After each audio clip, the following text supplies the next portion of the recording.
Guess what? It's season 2, episode 1. What is it even called? Okay, Google. Wrong is right. If Stabler's daughter witnesses a gory crime... You're going to spoil it. Season 2, episode 1.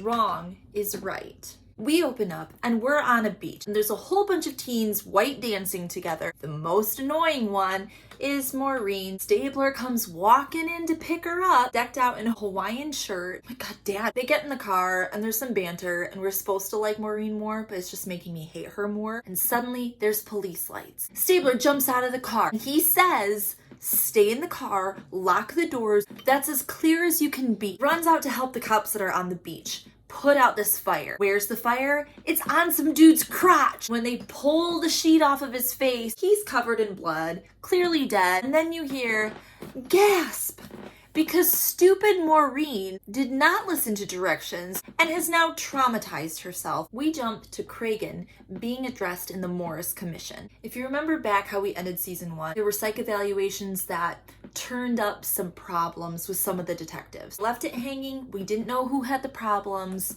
now we find out. Who is it? It's not one person, it's 2 detectives. Monique Jeffries is on the chopping block because she had slept with this guy who was a previous suspect. And Elliot Stabler, because he admitted that he fantasizes about killing perpetrators. So now Jeffries and Stabler have to have further evaluations, and in the meantime, ADA Alex Cabot is getting reassigned to the SVU. Cragen doesn't like this because he feels like he's getting babysat, but she's coming in bringing that bad bitch energy and we are all about her. Cragen's gonna have to get over it. When? How about over breakfast tomorrow? We'll see you then. Then Cragen marches back into the precinct and puts Monique Jeffries on desk duty. She's not happy about it. I am not explaining my sex life to the Morse Commission. I gotta say, I was Jeffries on this one. That's bullshit. The promiscuity, whatever. Is this like a fucking Baptist precinct? I can say that because I grew up Baptist. So in walks Stabler. He's still wearing his dad uniform from the night before. And he's literally drinking Pepto-Bismol in my office now. Did you tell the fucking psychologist that you want to kill perpetrators? What is this, the thought police? Okay, listen, your job is at risk. Finish your Pepto-Bismol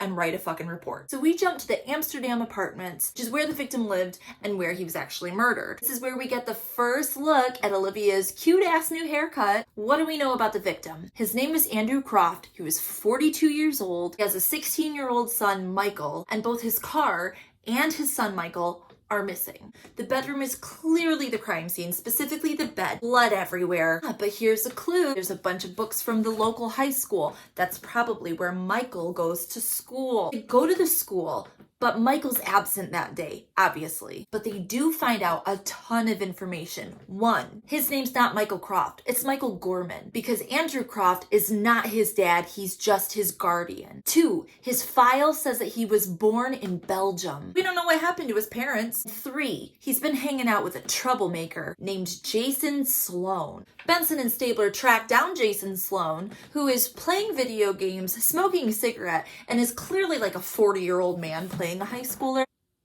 No, I don't know where Michael is, but sometimes he stays over at my house to get away from the creep. He has seen Andrew slap Michael around. Also find out from Jason that Michael apparently has some girlfriend. Meanwhile, Munch and Jeffries are checking out Croft's job. Andrew Croft worked at Radial Velocity. We don't know what it does, but it has to do with national security. The boss, Craig Prince, old fat white dude with a bad attitude, meets him at the door with an entourage of Secret Service looking motherfuckers. He's cagey as fuck. No, all of this is classified. Sorry, I can't help you. It's classified. Here are some files that are all redacted. Good luck getting any information. Munch's spidey senses are tingling. He can smell a conspiracy. So what does he do? He gets on the phone with his inside man and meets him on a bridge. Turns out radial velocity has to do with missiles. Croft, the victim, turns out to be this amazing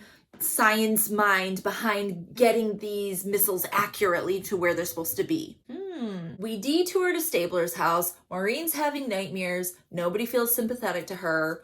Blah, blah, blah. Let's jump to Cabot having brunch with Cragen. Cabot is rocking Probably one of 33 beige pantsuits that she wears. I sit down over orange juice. Cragen's being a little butthead. I don't feel like I can trust you. How can I trust you? Cabot's like, look, bitch, I'm going to use you to reach a wider constituency. I'm not going to tear you down because that would actually hurt me. And that's all Cragen has to hear. Okay. Here's 20 years of files that he pulls out of his pants pocket. Could be the beautiful beginning, how's that phrase? Be the start of a beautiful friendship. We're back at the precinct and we've heard from the medical examiner. Croft was killed by a .38 slug, point blank behind the left ear. This one. The burning, that was post-mortem. He was already dead. Munch is like, it's a conspiracy. I know it. Okay, well, let's test out Cabot. Let's put that beige pantsuit to work. So let me get this straight.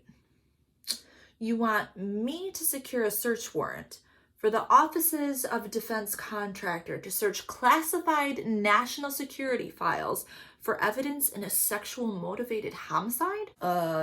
Yeah. And the next scene, they are slapping down a search warrant to Craig Prince himself, who is pissed. He's like, you've got to be fucking kidding me. And in true Munch fashion, he picks it up and slams it down again. Yup, get the fuck out of here. Guess what? We found the missing Lexus. It's where Andrew Croft and Michael transferred from not too long ago. And it's in front of the house of his girlfriend, Denise. So they go to Denise's high school to talk to her. When they get there, they mention that Michael is missing. And the principal's like, no, he's not. He's in the mentor program. He's been there the whole time. We've got him in an empty classroom. Look, you can have a lawyer. You don't need to say shit to us. He's like, no, I want to talk.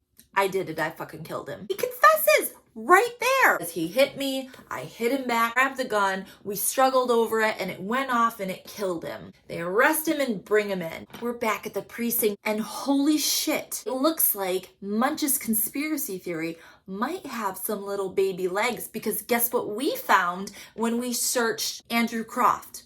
We found nothing. Not a parking ticket, no birth records, nothing. It turns out that Andrew Croft is actually George Kaczynski, who is a convicted sexual predator. Little George liked little boys. In fact, he's got quite a record. 11 arrests, 5 aliases, 4 convictions. But wait a minute. Only the feds can erase a record like that.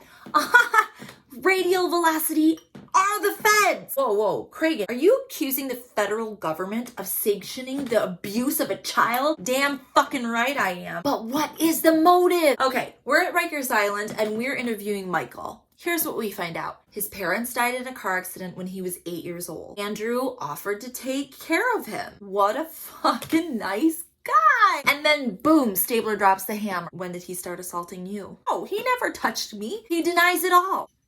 But this is weird. You don't do hard time because you're embarrassed. He's afraid of something. But ADA Cabot's like, okay, he either corroborates the abuse or it has to be murder too. Hold your horses. There's this weird scene where Maureen can't sleep. She and Stabler are bonding. And the whole time she's making him like a pile of tomatoes in a sandwich. They're talking about the case and she says, well, it's hard to tell the truth to adults. It's easier to talk to your friends. What if you don't have any friends?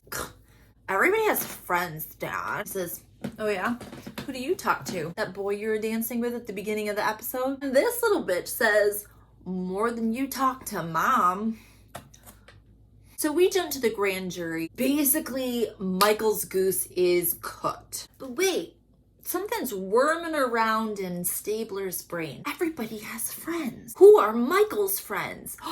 The girlfriend. Let's go ask Denise some questions that we probably should have thought to ask a couple of scenes ago. Okay, Denise, what do you know? He would stay over at my house sometime. My parents didn't mind after that thing with Danny. What? What thing? Who the fuck is Danny? I don't know what happened, but I think it was bad.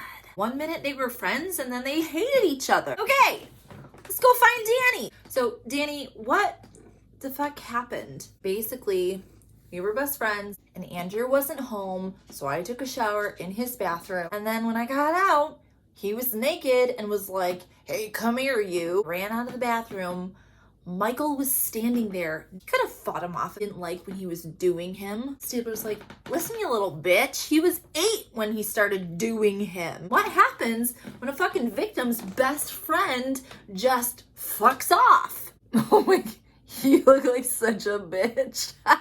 Anyway, now they have Danny who can testify. We're back at the grand jury. Cabot is talking to Michael. Who is Danny Burrell? And did you witness Andrew Croft sexually assaulting Danny Burrell? No. Well, he's here to testify, so you want to change your answer? Yes, I saw it. Cabot leans in and says, and you too. Yes, since I was 8. So you shot him to make it stop. No, I shot him because he started bringing his friend over. Friend? What friend? Who? Who was it? No, he will kill me. And it's basically just a one-on-one conversation at this point. A child molester only has power when their secret is kept. The friend was none other than Craig Prince. So in the most satisfying scene of the day, Munch and Stabler march their asses into a board meeting where Craig Prince is up doing his damn thing. This is a classified meeting. You can't be in here. We're arresting you for child molestation and potentially murder. Take his ass out. We're not done yet because Stabler's case is up for review at the Morris Commission. So Cragen goes to bat for him. This is shit that we see every day. Don't you feel like murdering the people who did this to these little kids? Stabler gets a phone call at home. Morris Commission cleared him. Jeffries is not so lucky because in the last scene, we are blessed to meet Fin Tutuola as he walks for the first time into SVU. Jeffries introduces herself and she realizes, oh, this dude's here for my job. And that was Law and Order SVU Season 2, Episode 1. Jum jum.